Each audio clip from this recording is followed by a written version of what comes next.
Bashundhara tissue, অশুদ্ধতার বিরুদ্ধে এক বিন্দুও ছাড় নয়।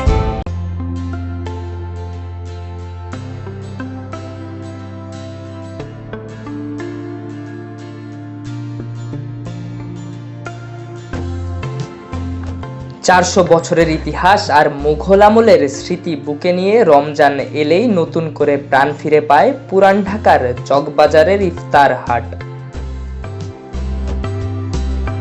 1700 শতকে যখন ঢাকা সুবাহ বাংলার রাজধানী হিসেবে গড়ে উঠেছিল, তখন পুরান ঢাকায় ছিল বাণিজ্যের কেন্দ্রবিন্দু। সেই সময় চকবাজার ছিল মশলার সবচেয়ে বড় বাজার, ছিল রাজকীয় রান্নার উপকরণের অন্যতম উৎস।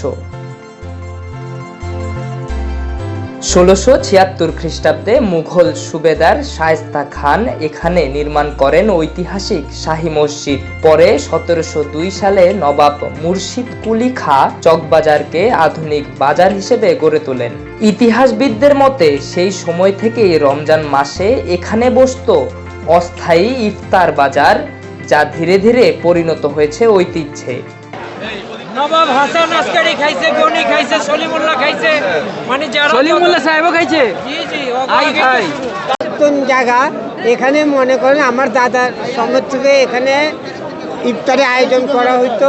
এখানে সবাই একটা ইফতারের মেলা নিয়ে বসতো, সবাই এদিকে বেচা কিনা করতো, যার জন্য পুরাতন ঢাকার মধ্যে এখানে আঞ্চলিক চলিত সব কিছুই বিক্রি করা হয়। বসুন্ধরা টিস্যু, অশুদ্ধতার বিরুদ্ধে এক বিন্দুও ছাড় নয়। যে চকবাজার ইফতারি অনেক ঐতিহ্যবাহী ইফতারি, তো এই জন্য আর কি আসলাম। ধারণা করা হয় মুঘল দরবারের রন্ধন শৈলীর প্রভাবেই এই বাজারে গড়ে উঠেছিল নানা বিশেষ খাবার। সেই স্বাদের ধারাবাহিকতা এখনো টিকে আছে চকবাজারে।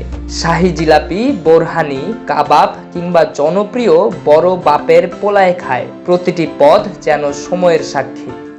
ঐতিহ্য রান্না, ঐতিহ্য খাবার দেখালাম ভাই, বড় বাপে পোলায় খায়। এখনো কিছু কিনি নেই, খুঁজতেছি আর কি। ওই যে বড় বাবা পোলায় খায় কি জানি একটা আছে, এই আইটেমটা খুঁজতেছি।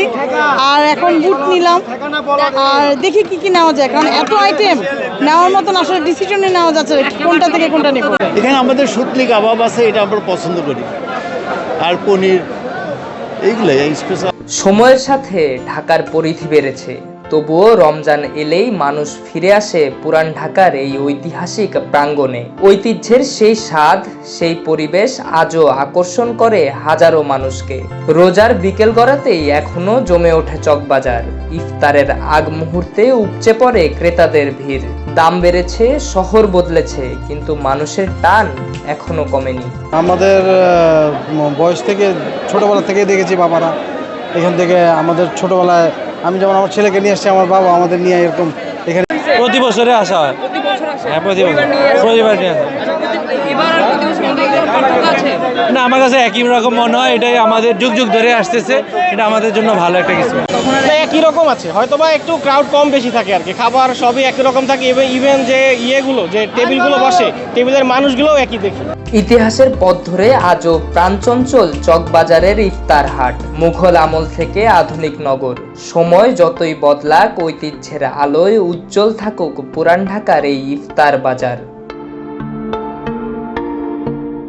মেহেদী হাসান কাউসার, কালের কণ্ঠ, ঢাকা।